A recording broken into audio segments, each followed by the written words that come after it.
Benvenuti di nuovo nel 2026 Opel Signum, una vettura che torna con un carattere più moderno, più audace e totalmente riprogettato per chi cerca spazio, comfort e tecnologia in un'unica soluzione.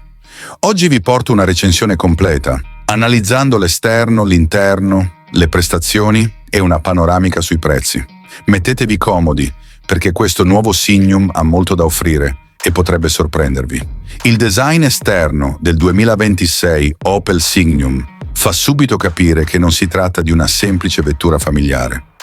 Le linee sono più affilate, il frontale presenta una firma luminosa a LED che corre lungo tutta la larghezza, con il classico Opel Vizor ridisegnato in modo più elegante.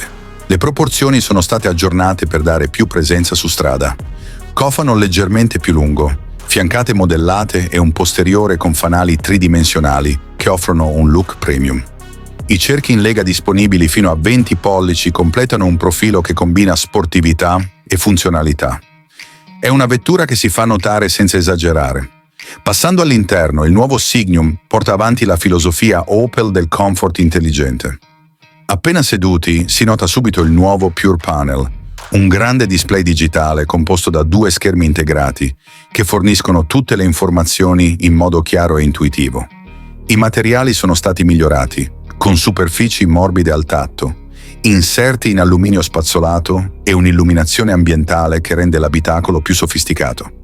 I sedili anteriori ergonomici certificati A, G, R offrono un sostegno eccezionale, mentre il vero punto forte rimane lo spazio per i passeggeri posteriori.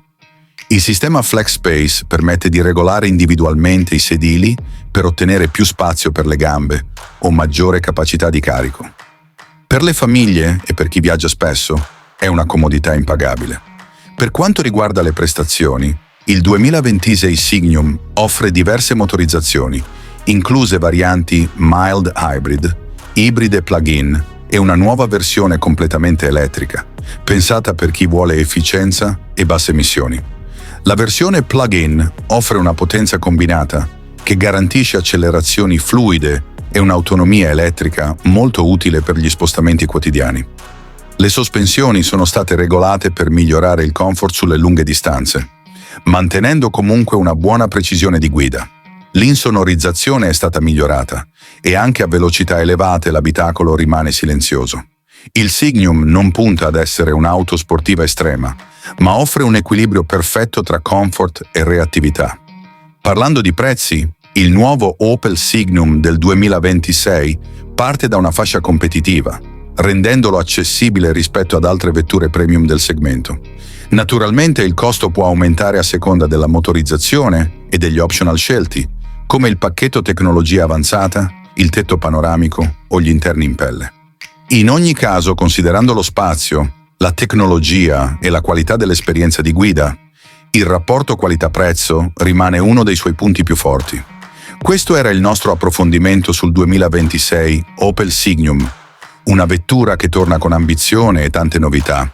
Se vi è piaciuta questa recensione, iscrivetevi al canale, lasciate un like e scrivete nei commenti quale modello vorreste vedere nel prossimo video.